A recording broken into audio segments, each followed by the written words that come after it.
everyone, and welcome to Creative Live. Welcome to Creative Live. It's if your first time here, or welcome back. We are here coming from my home to yours, to the home of our guest, Melina Hammer. But before I introduce her, again, this is an episode of Creative Live TV where we connect you again with photographers, filmmakers, household names, new people to you from all over the world so that you can understand what it is to live a creative life and not be alone. So if wherever you are tuning in from all over the world, of course, we love to give you those shout outs. So let me know if you're on Facebook, Twitter, on our YouTube. You can type in where you're coming from and I'll give you those shout outs.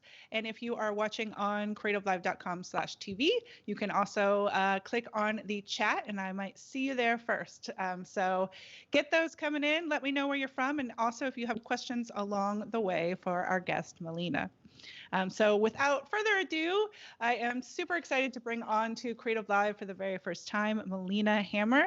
Melina is a award-winning food photographer, stylist, cook, chef, same thing, recipe developer, author, and she is the owner of the Catbird Cottage, which we will talk a little bit about. She is up in upstate New York and has, I just can't wait to hear more about what she has created, fulfilling her continued passions of food and growing and all of that. She is a visual storyteller and she says her love language is fresh, whole, and wild foods. Can't wait to talk about foraging foods before photographing them.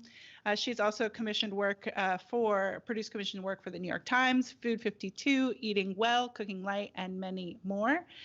Her first cookbook is called Kid Chef, and it is an Amazon bestseller. She is in the throes of working on her new cookbook that will come out next spring of 2022. We're going to talk a little bit about that. And she recently, a new book came out new cookbook called Simply Julia with award-winning cookbook author Julia Turshen. And she had an incredible partnership photographing and styling images for that. This is all drool-worthy food. If you love looking at food photography, you are in the right place. So please help me welcome, hands on the desk, clapping, Melina Hammer. Thank you so much, Melina. Thank you. Now can I go take a nap? I mean, that was a lot. You have done a lot, and I'm excited to dive in. And I'm looking at the shout outs from people. We've got Marcio, who's joining from Portugal. We have Juanita, who is in Colorado, and are coming in. Excuse me.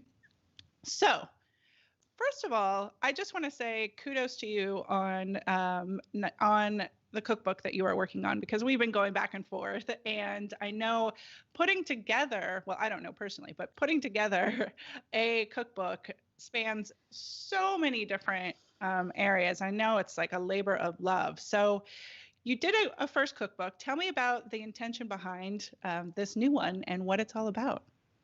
Thank you.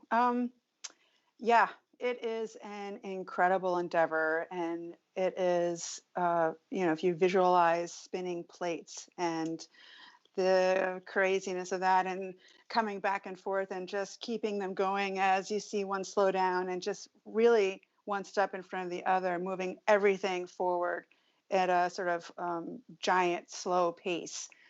I am writing it. I am developing the recipes, I am cooking it, I am styling it. And at this stage, I've been doing all of that for about 8 months, not quite. And I'm in the recipe testing phase and have been deep in that with many incredible people near and far who with me for 4 months now are making sure that everything is as delicious as I declare it to be, and catching all of the little things or saying, oh my goodness, and sometimes sight unseen. It's all sight unseen at this point, them having to articulate what I share via process, and it's incredible. So it's a seasonal cookbook driven by upstate New York seasonalities, and that means both from the wild landscape and from the kitchen garden that I tend here at Catbird Cottage. I am creating foods that highlight these gorgeous, often very ephemeral elements. And it is very layered eating, which means that it is deeply savory, deeply delicious, deeply everything. And people who are the recipes are actually a culmination of foods that I have served our guests as a destination bed and breakfast for over the course of a year. And we've been doing this for about 2 years, about 2.5 maybe years now. And it's exciting to see that our home has become such a destination for people and that I get to tempt them and seduce them with this incredible food. And now it's going to be a cookbook. So it's pretty What amazing. what a beautiful story, but also just first of all, it already makes me hungry thinking Yeah. about all these different recipes and just the way that you talked about approaching the your recipes and the work itself. Talk to me about about your love of foraging food. And before we get into even the photography part, I know you talked about, sort of on your site or in your bio, about having, realized that at a young age. Or so take me back to your sort of, was the food first or was the photography first? Hmm. I've always been an extremely visual person and I've always made things. So from a young age, the medium was ceramics or drawing. And that evolved actually into I was a metalsmith in another life. And that was my first career.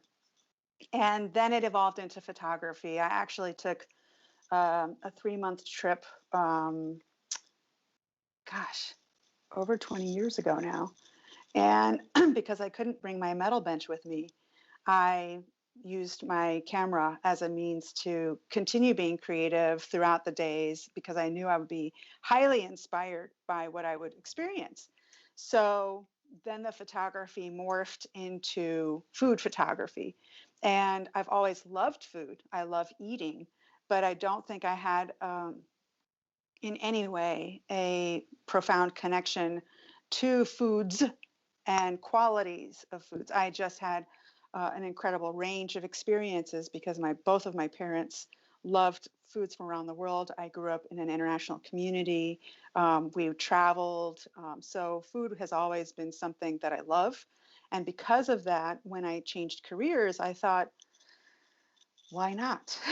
And the foraging has laced in the last maybe 12 years or so. And it's really been, it's a way for me to slow down and really come into the present moment. And there's just infinite reasons to be occupied or distracted or multitasking. And when I'm out in nature, it allows me to just breathe. And there's this quieting and there's a peace. And it's discovery. And not only discovery in a pure sense, but discovery that you can eat. So if you are paying attention, if you are using all of your sensory skills, you are likely to find something, especially the more that you do it. And some things aren't even elusive. So it's like, oh, it's spring. In 2 weeks, I'm going to be outside gathering my garlic mustard or whatever. And being able to eat it and knowing that it's free and nutritiously dense and fabulous and ephemeral. It's here and then it's gone. It's all like a piece of magic to me, and I love it. It sounds magical. I also, I mean, I think again, what I was thinking as you were describing that is you have such a visual story to even talking about the Mm. foraging or the connection with nature. So I'm then curious how that translates into sort of the visual when you're creating the images of these food. Because again, if you are not yet following Melina on Instagram, join the 75,000 plus people who are Yeah. with her just amazing. I mean, who doesn't love food photography? But this is like award-winning food photography with there's so many layers to it of that you are making these recipes and coming up with that just all the different layers of creativity that goes into that. So how do you bring, or do you bring sort of that element of you're actually like foraging the food or some of it into the story that you're creating then of that, say, recipe or the image? Well, that's a complicated answer in a certain way because, for instance, on Instagram, there is more and more of this demand for like in your face food, right? And it's not as narrative, or at least the people who by and large are my audience, they don't need the narrative there. They Mhm. do want to get hungry, they want to drool. I feel like, at its foundation, if food photography isn't making you hungry, then it's not doing its job, right? So no matter what my images are, that's front and center. In my book, in the upcoming cookbook, it is there's much more freedom to tell that visual story and process. And these beautiful things just came in from the great outdoors, and so there's that little scatter of dirt, or the tool that I used to harvest them, or I've just shocked them in cold water and those beautiful droplets are part of how light is being reflected, or here's what it looks like raw and here's what it looks like cooked. And there's many different ways that I have a greater freedom, in that kind of medium.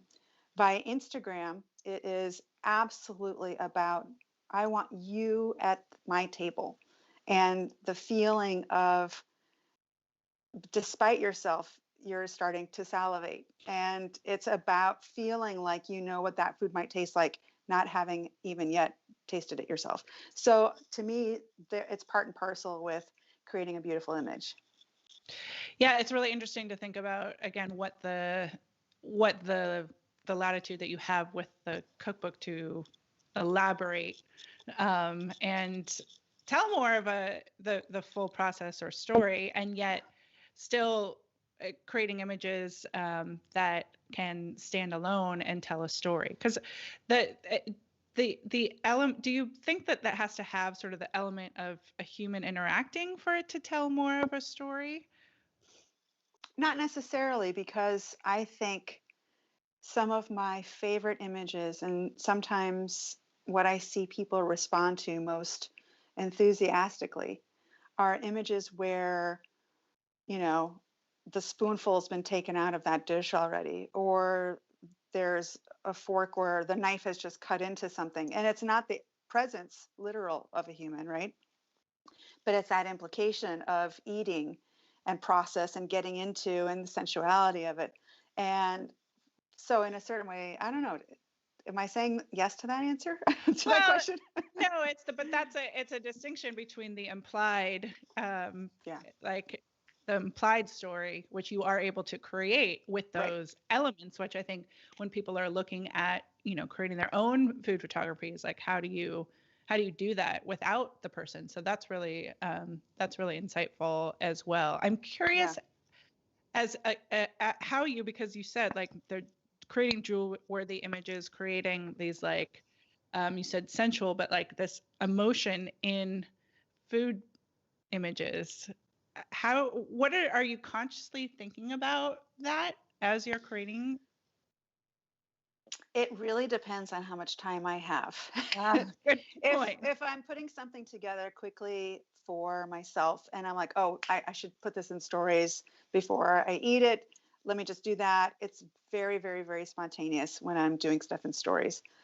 Via my posts, however, there's a lot more thought, put into that. And these days, a lot more of the pieces that I'm sharing, in my posts are commissioned works that are actually recipes that actually people can go and make should they want to. Because what's the greatest tease that is like this unrequited love is to see something delicious that you want to eat that then you don't like. Where's the recipe, right? So I think that historically, I have verged on feeling like my work would feel a little too tidy. And now I want it to not be messy per se, because there's a fine line there too, but a means of feeling natural and unfussed over, that Mm. gives it an authenticity that makes it even more delicious because it feels really real, right? And that's appealing to me. And to that, I mean, you are obviously going back to your intentional with, fresh. You talked about your love language being fresh, whole, wild foods. That in your photography as well, you are not like it's not. There's no fakeness to it, right? Like it Oh is yeah, just. no. It is there is what it is. I think that notion, unfortunately, when people hear that I'm a food stylist or a food photographer, that notion of using motor oil or Crisco or all of these funny dramatic things really is a holdover from the 1990s and video campaigns under hot lights where food that dies because you cook it and it has a lifespan before herbs wilt or meat doesn't look glossy and delicious anymore. All of those elements would be sort of rectified by means that weren't authentic, and that has really changed certainly over the past 10 years, if not 15 to 20 years. And most food that you see, especially in editorial stories, any magazines, almost every advertisement for foods is real food. And for me, I think that it's sort of criminal to have something that's actually an edible thing be made inedible, because there's just too much food insecurity or starvation, and that's a responsibility I want to make sure to take to say, plus most often it's my budget, and if it's my budget, I would like to be able to eat that later. So I'm not doing, any shenanigans to the food, and it's all what it is. And that makes it even more, I don't know, I think, like you said, authentic, beautiful, real, and um, and you get to eat it too. Yes, that's the best. Talk to It me really is the best.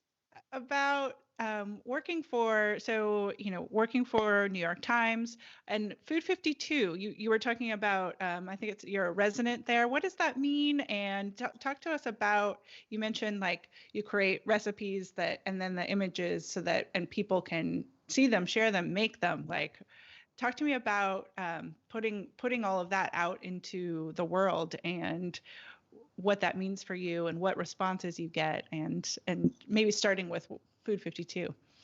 Well, if I may, I'm going to start with Yes. New York Times because I feel Perfect. like that sort of set the tone for me. Perfect. I have worked with the New York Times for over a decade. And in my early days, it was sort of trial by fire, learning while doing. Because as a person who cooks, styles, and shoots, I was taking on the role of learning new processes, new ingredients, and foods from many different parts of the world, because this is the kinds of things that they would just generally, as a rule, highlight, right? And that was really exciting. But it was also oh, right, I've just never done this before, and I'm going to do this, and I have to deliver it on my deadline, and no problem, always I would have a backup just in case. But that was really an extended sort of proxy education as I was getting my footing and figuring out the kinds of stylistic tweaks that I benefited from or felt great doing, and developed my personal style, right? So fast forward to now, and I've I've produced some columns with Food 52 over the years, and as they've tweaked their own format, we've always had this sort of reciprocal mutual admiration. And in the last 6 months or so, I was asked to be a resident because of my expertise, the gorgeous visuals, and now they're really using my specific location as a way to highlight regional amazing foods. And essentially, each month I consider what might be a beautiful visually, because I always think through the visual lens first, especially via Instagram, because if people aren't drawn to it, they're not going to want to take it further and be compelled to go and learn more, right? So they have to be compelled, they have to be seized. And if they're seized, then that's it. Then I have them. They're mine. It's like, so often I'm using either ingredients that I know will be available to people if they want to go forage for something, or if there's an ingredient I'm growing, or farmers that I love, ingredients that they're growing, and use that as a way to tease out two recipes and then a larger, broader story that features each month. So I'm working on a story right now that is not yet out, but my editor and I are going back and forth on the finer details, and it's so delicious, and it's so versatile, and it's so easy, and it's fun to dream something like that up over and over and over, and then realize, oh my God, why didn't I think about this before? So it's a lot of fun. It's a lot of work, but it also is extremely creative, and it's very fulfilling. Yeah, I mean that was a question that I have, is like, how do you continue to come up with new, Right. yeah, new recipes, ideas, stories, ways of photographing, and is there, like, do you actually have a process, um, that that you've developed for yourself versus like, oh, maybe it'll come to me? Like, is there something that you intentionally do? I Or does it don't. come to you in the shower, Right. I would not say that I have a linear, here's Right. this step, here's this step, here's this step process by any stretch. But it's always in the, how do the colors relate? How can I make a gesture from that that's sort of igniting the visual elements? And how can I make that delicious? How can I make people drool for it? Some foods are easier for sure than others, but by and large, it is um, what makes sense ingredients wise and what makes sense beauty wise. And I think those are the drivers. And it's really fun to um, sort of let that marinate, whatever the process and the challenge and the new idea is, marinate. And sometimes I will feel stumped for a little while, but generally, and I'm so blessed and so grateful for this, I often have abundant ideas. And once I've got an idea, I just run with it. And then all of the other elements just fall into place. So the visual nature of it will fall into place. I have an enormous prop collection, so that is sort of a very spontaneous last element that's like, oh yeah, I think, oh yeah, where's that, and I'll just have this like internal conversation of how that ends up being articulated. That is in no way it's usually not a pre-planned thing. It just becomes, everything falls into place. And it's, while I'm cooking something, often the visual aspects will be marinating in the back of my mind.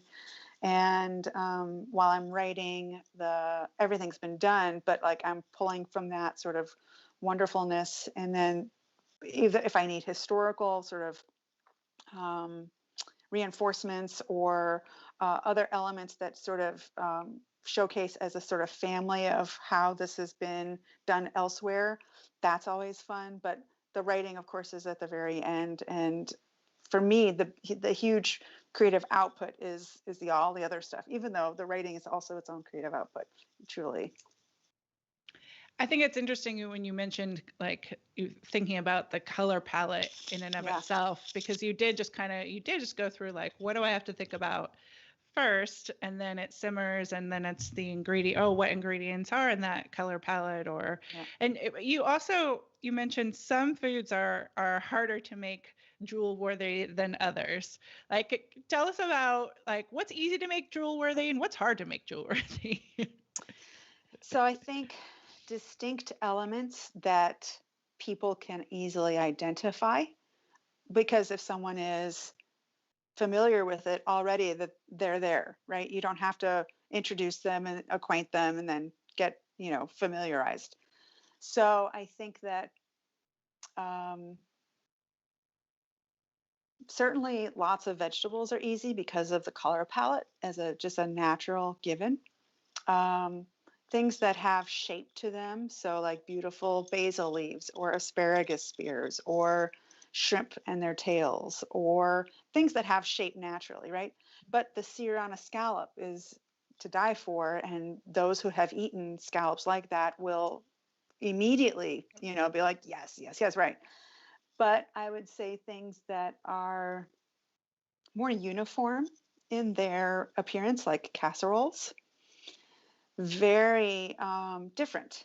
It is more in the taking it apart that makes a casserole or brown food in general more dynamic, so that you can see the twirl of the sauce in the pasta, and how it's being pulled in that sauce, or a spoon in the gratin and how the cheese is melted and showing itself, or the crumbs from the top of a I was just going to say like a macaroni and cheese or something like that, that is scattered and creating a little bit of mess that then gives you like a root in place and experiential reality. And all of those things transform something from being like, oh my God, what is this? Or being even turned off by it, to being drawn in and wanting to know more. Herbs are also an excellent transformer, because if something is brown and you want to like spruce it up, beautiful scatter of herbs changes it all just kind of like automatically. Um, it's interesting to see that and to realize that some food is not going to give itself over to you, and you've got to kind of like go through what I call amateur hour to then find the magic in what it has to deliver, and it just asks more of you in getting there, if that makes any sense. That's super interesting. The amateur hour, yeah, of it, and yeah, it's no, it does make sense, and it's a beautiful um, way you just describe, yeah, how the different elements come together and what you have to think about. Yeah, and no matter how many times you've done it, you're still going to go through amateur hour. So it's like there's not really consolation in that, except that you've done it and you've gotten through that before, and you're like, right, okay, yeah, here I am again. And then just keep working and moving through it, and then being able to find ownership in it, and then seizing it, and that's the work in a certain regard as a creative professional.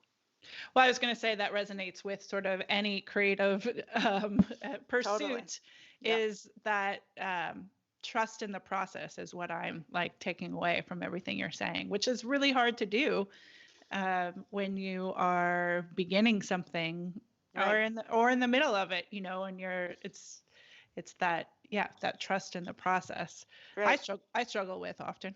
Yeah, I mean, it's very heebie-jeebie, like, oh, this doesn't feel comfortable, and I don't know where I am, and it's abstract, and like, get me out of here. But then it's like, wait, just keep going. You're going to figure it out. And it doesn't sound so soothing as I'm saying it right now, but it is very much like an acceptance. And as you Hmm. accept it, you can allow yourself into and through better than if you just get flustered, right? So, Absolutely, yeah, absolutely. And again, it goes across life. absolutely. It's to be applied for everything. Let's go back to your first cookbook, Kid Chef. How did you decide? Tell us a little bit about the book, and then how you decided to focus on something for kids. Well, for me, in the process of becoming a food photographer, everything, though visually oriented, was bringing me back to the food. And because I was receiving my own kind of education, the more that I explored foods, the more that I uncovered what actually is a good version of an apple versus what I thought was a good version of an apple, the more it felt like I had this something to say that would be really important for people to come, because I really have become a good food champion, and I want people to eat well. And we all have food scars, right? Every single one of us has a food scar. And I say, my sweet husband has heard this a million times. It's like, we can have a bad relationship and we can get over that bad relationship and love again. But if we experience a food that we hated, we have sworn it off. And maybe somehow down the road, either because we trust someone and they encourage or urge us, or you somehow suspend disbelief, you could experience that food and maybe have a reversal and enjoy that food somehow. But because there's such a universe out there to enjoy and just dive into, I wanted to provide the means for kids who do like to eat to explore that universe in every single direction. Whether it is, I really love avocados, and what about avocados? Or spices are really cool. And what is it about spices? Like, what's the story, right? And to understand that things, ingredients, foods have been used in so many capacities, whether it's culturally, historically, regionally, all seasonally, all of these things are activation points. And I just felt like, because we have to eat every single day, why not make it so that we could fall in love with food, so that even if there's a drudgery sometimes, that it could have joy implicitly, sort of as a built-in aspect. So, and it's exciting to see the kids that get like super motivated, and then they're cooking for their parents, and then the parents are benefiting, and it just was like, it's bonding. It's all of these layers, because food is everything. There's so many things, like you just said, food is everything in talking about the cultural and travels. But I'd never heard somebody say like everybody has a food scar. But Yeah. it's funny because it takes me back to like, and I don't know if this is what you mean, but I had like a bad piece of string cheese when I was in grade school, because like you didn't put I don't know, and like I can't eat string cheese. Bingo. Food scar. Food scar, food aversion. Texture, memory association, these kinds of like surprises that you weren't expecting, that are like, ugh, and as a child, they are so monumental, and then it ruins us. I mean, imagine or think about, right? So many moms, this is sort of like this antiquated stereotype, but so many moms in like the 70s and 80s who would cook vegetables to oblivion, right? And then kids would be like, I hate vegetables. But that just was, they never had the right version of the thing. And because we host people here at Catbird Cottage, I implicitly, or I guess not implicit, but as inevitably, I'm dealing with what their food restrictions are, whether Sure. it's an allergy or preference, and those preferences are based on food scars. And I never ever need to challenge someone's food scars unless they want me to. But it's interesting to see that we all just have our baggage, and that's part of what it is. And I've shed most of mine. I still have maybe a couple, but I really have managed to let go of most of them, and I'm so happy because food's great. There's so much. What was one that you got over? Mushrooms. And you know why? Why? Because they were spongy and I did not like the texture. But Mm. if you could sear them and you get them like robustly caramelized, right? Then they're like meaty and crispy and so wonderful. And God, I'm so glad that I got over that, because that's like a universe, just mushrooms, and foraging mushrooms is like, that's the best. So, I mean, that was short lived. I think that I liked mushrooms by the time I was in high school, and that's so fortuitous because mushrooms are fabulous.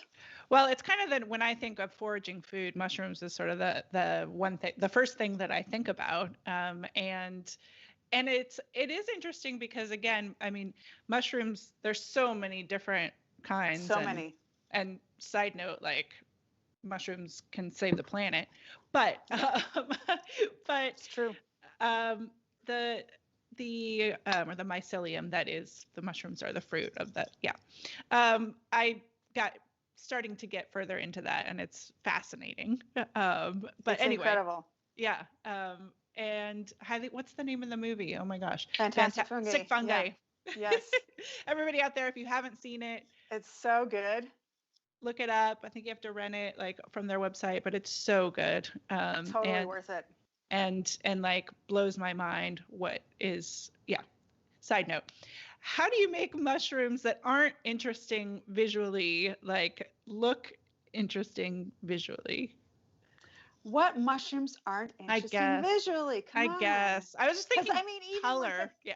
like the common button mushroom has that wonderful, cute shape, right? And the form factor already is a thing. And to me, it's more about how do you make unusual mushrooms not look weird and make them Ah, appetizing, true. because certainly the lexicon of mushrooms for conventional sort of culture is like maybe 3 or 4 mushrooms, right? But what about some of those more unusual ones? And I think, like for instance, maitake mushroom, hen of the woods mushroom, is one that is a little more esoteric, but one that is broadly now, especially now, available in like specialty grocers or health food stores, whatever.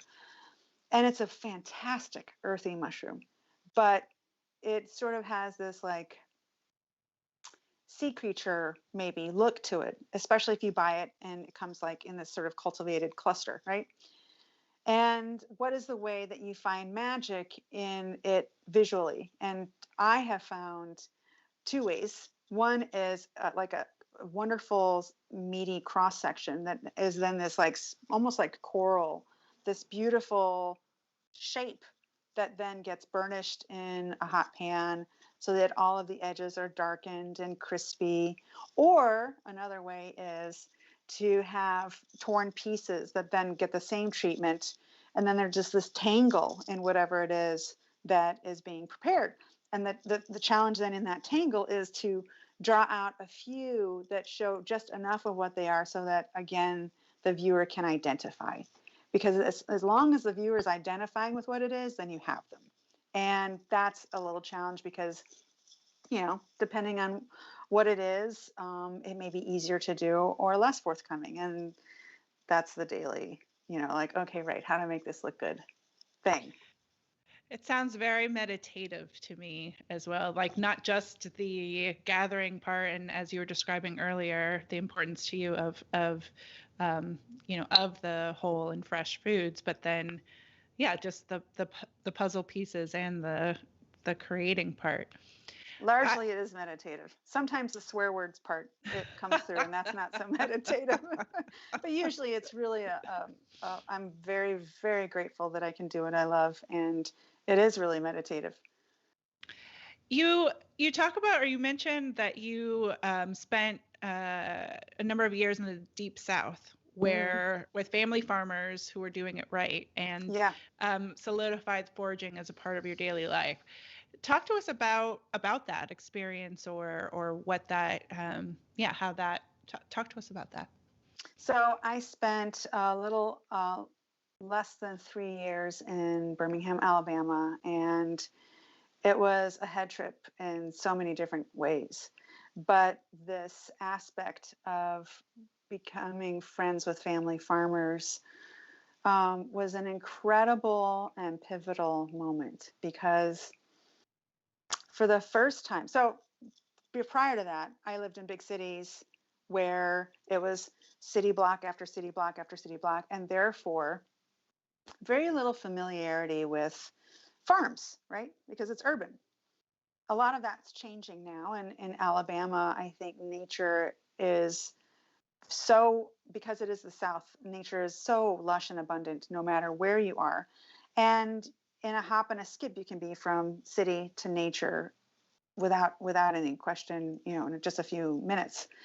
So that proximity changed what my daily excursions would become. And that meant that I could travel 10 blocks with my bag of food scraps and initially go and think, cool, I'm going to go and drop these off for the hens and gather some eggs. And that's it, right? Great. Why not? Great. But then it became um, walking the rows of the different crops and getting to see oh, that's how broccoli grows and what its leaves look like, and that the leaves are incredible and also edible, but not commercially viable, never sold in a grocery store. Or okra and the incredible flowers that okra produces as it's growing. Never mind, I mean, potatoes. The fact that potatoes are such a gorgeous plant and seeing, yes, what their flowers look like, and knowing that the magic of potatoes all happens in a place we don't get to see because they're tubers and you have to dig them up, right? So it was really starting to bridge a gap that had existed for me in my understanding of food, period, that grocery stores are this antiseptic, just, very tidy, very orderly presentation of food without the connection to what it actually is as it grows or what it is as a whole thing. Brussels sprouts. Only I think in the last 7 years, maybe, are we seeing Brussels sprouts on their stalks in farmers markets, right? From before then, you'd only ever see Brussels sprouts broken off of their stalks, sold loosely or in bags or whatever. So I think it's that relationship to the whole ingredient that triggered more in me then and made me more curious about more foods, made me want to tell the story of the process of that thing growing, because you're never going to see what an okra flower looks like if you don't see the plant and come and revisit it at different times during its season, right? Or even how something grows. I mean, that tomatoes need to be strung up. If they're an indeterminate variety of tomato plant, they will just grow and grow and grow and grow. For as much as you give them room to grow, they will grow. And understanding the thingness of the thing, sorry, it's sort of redundant, but that that was part of its beauty, that was part of its story, that was part of its worth. And then connecting to different varietals within different species, and understanding why heirloom varieties are so important both to culture and to flavor, and that grocery stores almost always aren't going to carry a diversity, and certainly not a diversity of heirlooms, because they're more fragile or they're less shelf stable. And all of these details matter to me. And it really, like, I had some really gelling moments in Alabama, and then took that with me. And I was able to also forage on a regular basis there because nature was literally adjacent to the city. And that was my first time having it be so casual an experience to say, okay, today I'm just going to go and see if the morels are out, and not have to like plan to go to Central Park when I could spare 2 hours on that day. And maybe the elderberry tree would be like fruiting or flowering and maybe not. And it's just much more like touch and go when I lived in big cities. So So that, I mean, what a beautiful, it's really cool to hear you talk about how it just shifted everything for you. And it yeah, sounds like not just food in and of itself, but the way you spend your time yeah, and different things like priorities. that. Yeah, different priorities. So tell us about then this evolution to creating this destination, Catbird Cottage, where people get to come and experience Yeah. not just the beautiful location, but the what you create. So talk to us about this story and how it all came about.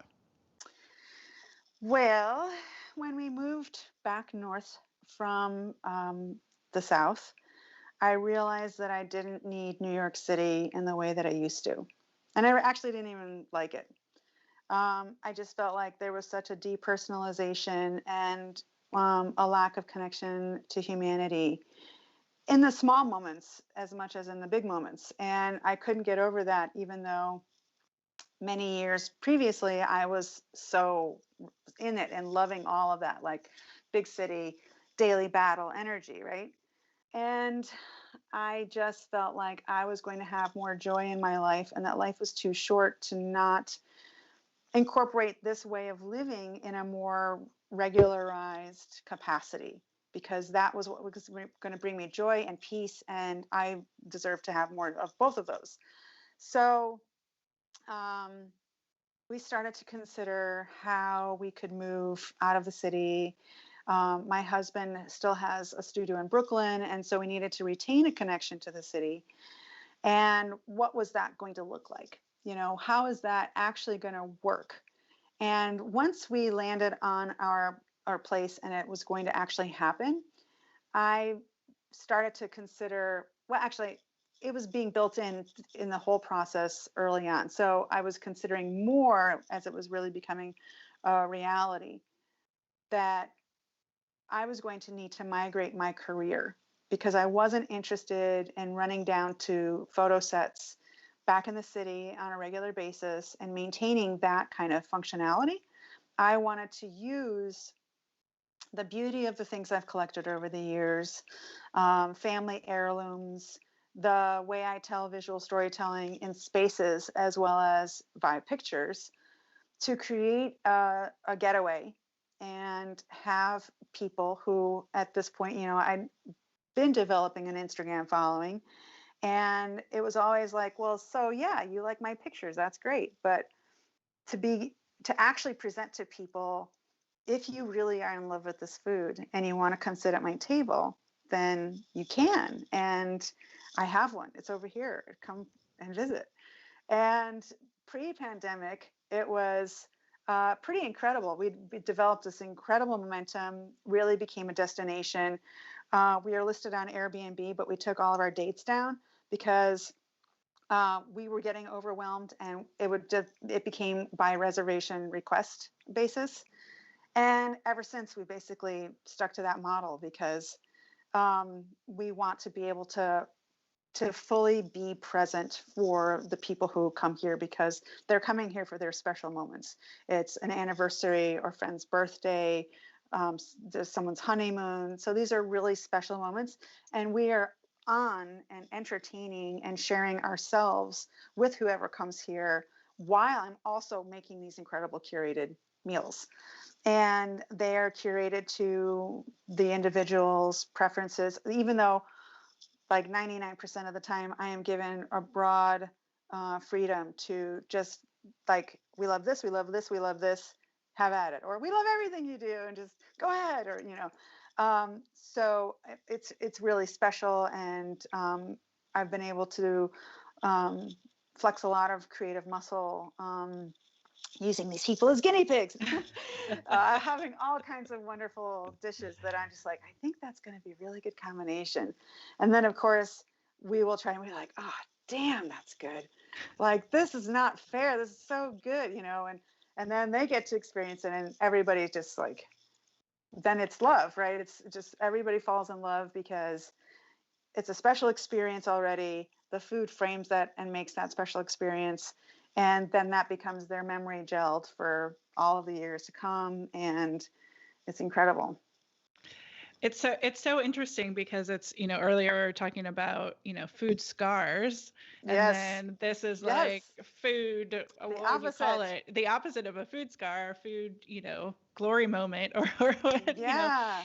just but I think it's so interesting that you can create, just such experience around that. But going back to, like, food is everything, like you said, in terms of, it's when we go and travel, it's sort of the first thing that we experience about a new place. And it's fascinating that you continue to take it a step deeper. Like, where did that come from? How do I learn more? What are these spices? Like, just that knowing that then gets infused into the recipes, the actual making of. I mean, I think Mm-hmm. it's interesting you talked about the ephemeral nature of it all. Like, it's one thing to be somebody that's creating something that is going to be like permanent, or is somebody's going to Mm. put up on their wall, or And and as a metalsmith, I used to love that it was going to last for forever, that I was going to make something from nothing and it was going to be around for thousands of years and I was going to have this legacy because it would last, right? But it was sort of more magical because I get a more personal connection to everybody, even though it's consumed and it's gone. It's like you eat it. It's in you. It's part of you. It's going to be your memory. It's going to be like You're like, when you got married, that was what you ate and you were so happy about it. Or when you graduated, this is what you went, or when you went on vacation, oh my God, that amazing place, right? So it's inevitable that our best memories are framed by the food that we eat. And I get to be in that position. And like, that's the best thing. Was there any kind of, I think that's super interesting that when you were a metalsmith, smither, is that how you say it? I don't know. Metalsmith.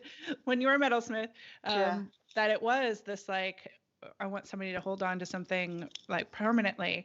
Is that part of your, do you think, does that relate to like who you are as a person as well? Or like, Yeah. as I what's want to like, be again, special, like, damn it. what's important to you? No, just like the shift to now it being, about something different. I don't know. Can you map Well, that to your own personal journey? I don't think that it was deliberate, that's for sure. And I do see that it's very much still creating, and I'm using, tangible elements that stay with me that are props and physical, not ephemera, physical elements. Um, I think, it's sort of not a direct thing, but very much metalsmithing is hard on the body. Making food is hard on the body in a very different way.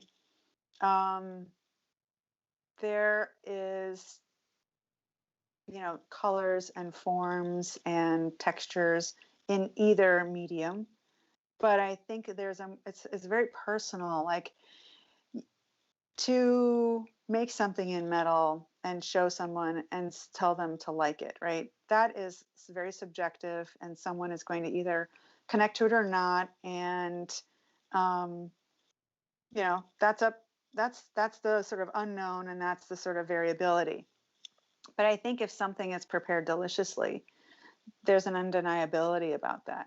And in a certain regard, I think that that's a greater win because I can convert somebody or I can connect deeply with somebody.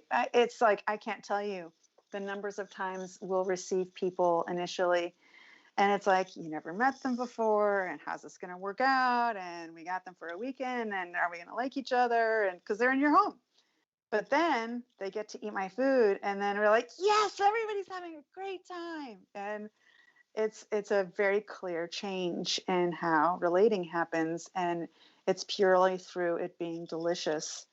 That, I mean, there's storytelling too, and that's important, but the deliciousness is undeniable, and Yeah. it's like it goes to the core.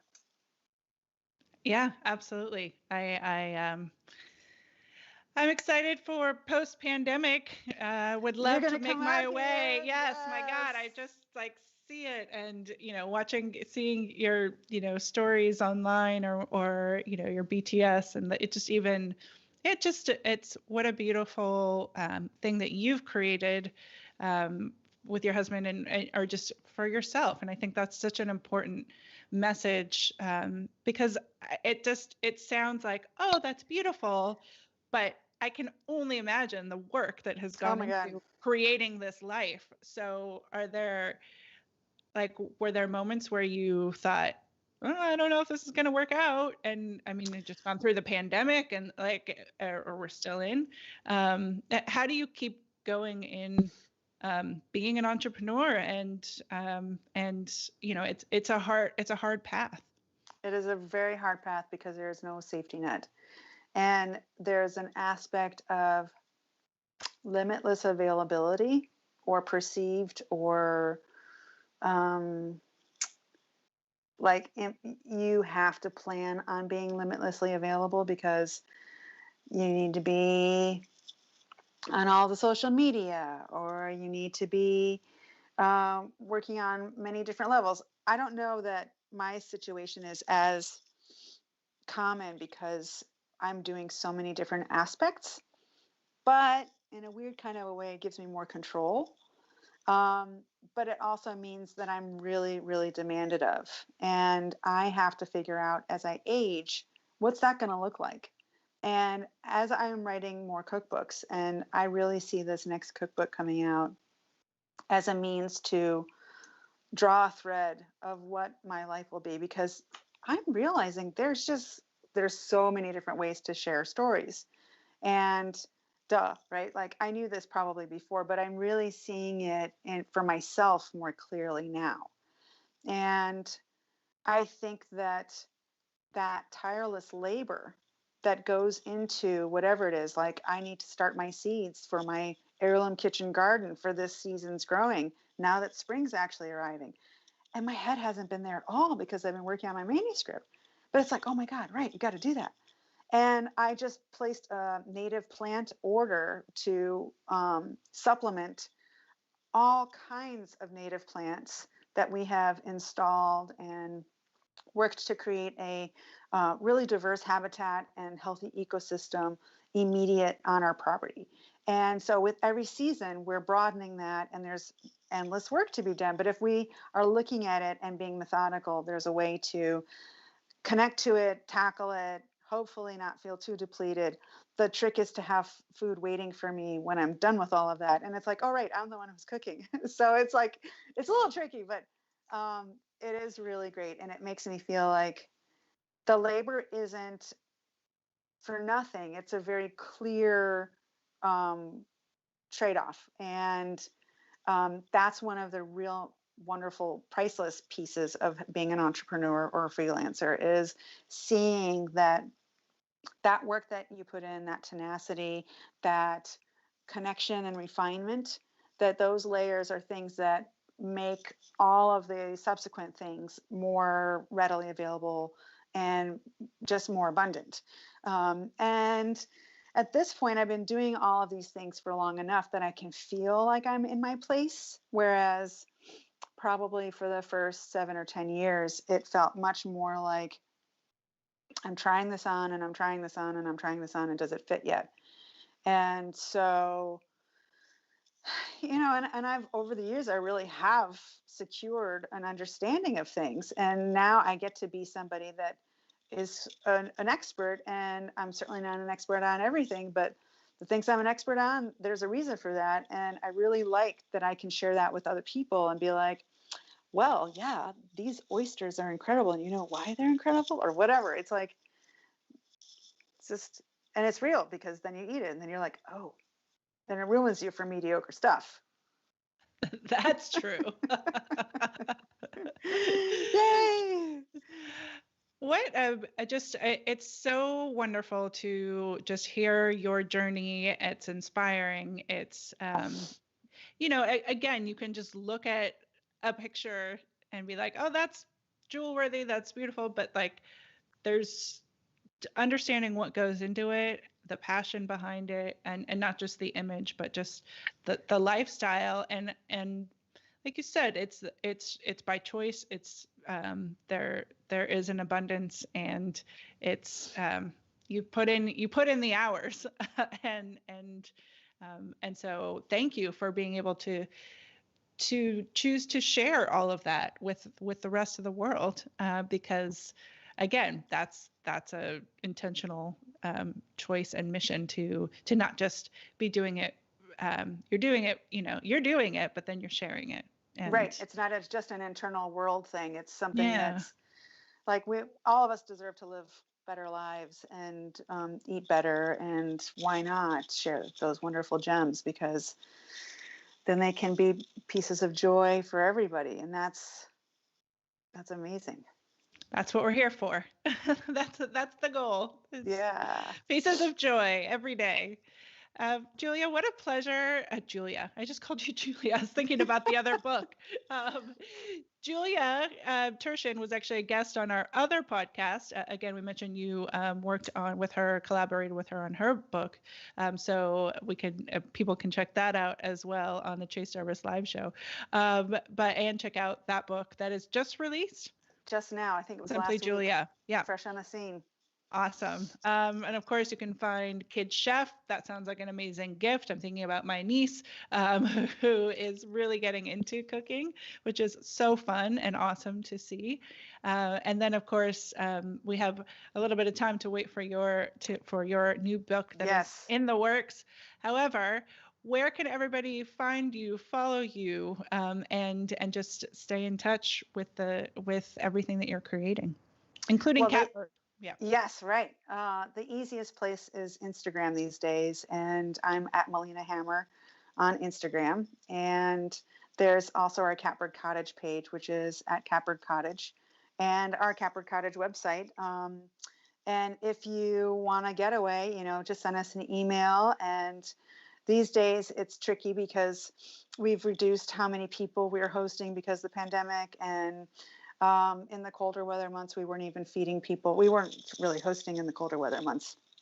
But now that it's going to be warm, we have this beautiful standalone deck that is like perfectly poised in the middle of nature, and it's a fun scene to be out there and be able to bring delicious food to people. So that's there.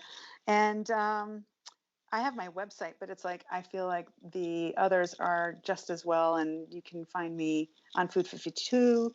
I've got my profile there, and twice monthly drool-worthy recipes there. There's a couple that are going to come out this month. One I think is happening next week. So with seasonal ingredients, of course. Awesome. Lots of good stuff happening, and it's fun to see. And this time of year, as more abundance is daily coming onto the scene, right after eating sturdy foods and having to cook everything well because you can't eat a pumpkin raw, to have tender pea shoots or pull a radish out of the earth and just be like, okay, great, this is like lighter and brighter and spontaneous feeling. That's what I'm excited about your book, is the seasonality aspects, because that just adds, again, it's the layer that's more real than anything that you can, we go to the market and we can get anything in a can, but this is just bringing joy all around. So thank you so much, everybody. Be sure to go follow Melina Hammer on Instagram, as we've been talking about. I wanted to give some final shout outs to folks who have been tuning in. We had Catherine Lambert. We had, where'd you go? Was coming in from Ireland. We have Texas. We have Norway, Cincinnati, St. Louis, Colorado. Very cool. Thank you for joining us, everybody from all over. And you'll be able to listen to this episode of We Are Photographers, our podcast again, where we talk to photographers, filmmakers, and industry greats. You can subscribe to that anywhere you get your podcasts, or it's always right here on creativelive.com/podcast. And of course, if you're watching this video now, we have many shows coming up here on Creative Live TV. You can scroll down if you're on Creative Live and check those out, RSVP. And just thank you again for joining us. Thank you, Melina. We will see you all next time here on Creative Live.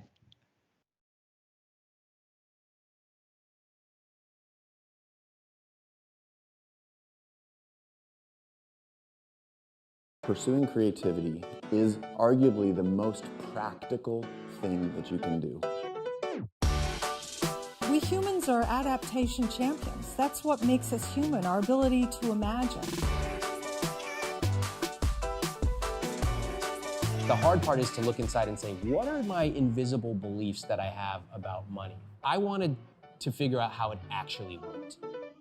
And you are really here because you became passionate about an idea. What does it take to capture great photographs of birds? You have to be grounded in your cameras. You need to understand the technology. Just like any band shoot, we're looking to capture great shots of the band themselves playing on stage. So the drummer shot, lead singer, guitars. How do you even prepare to shoot with your phone? And then we're actually going to go into the edit. Once you hit rock bottom, there's no place to go but up. You learn what's real. You learn what's needed. In astrophotography, there is a great deal more planning involved because you are literally shooting in the dark. We can't change others, but we can change our perspective. Wow, that's a good way to start the day. I had tears in my eyes.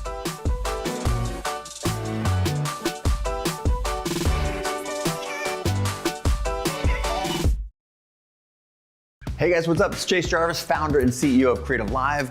You all know that we have more than 2,000 classes and more than 10,000 hours of learning, inspirational, and motivational content on the platform. I'm super excited to announce a new experience on Creative Live. It's called Fast Class. You've told us that you're busy and sometimes it's hard to dive into a full class from start to finish. So essentially, we're now giving you a shortened highlight version of our top Creative Live classes. You can always dive into the full class with 5, 10, or 15 hours of great content. But now, if you're just looking to focus on a few of the highlights or want to be able to skip quickly to something that really interests you, you can now get a shortened fast class version of that class. We're also thinking this might be able to help you explore a new craft and save time while doing it. This is a great tool to curate your learning experience to help create the life that you seek. So you're probably thinking, great, how do I access this new experience on Creative Live? That's easy. All you have to do is be a subscriber to the Creator Pass, and then all this is yours.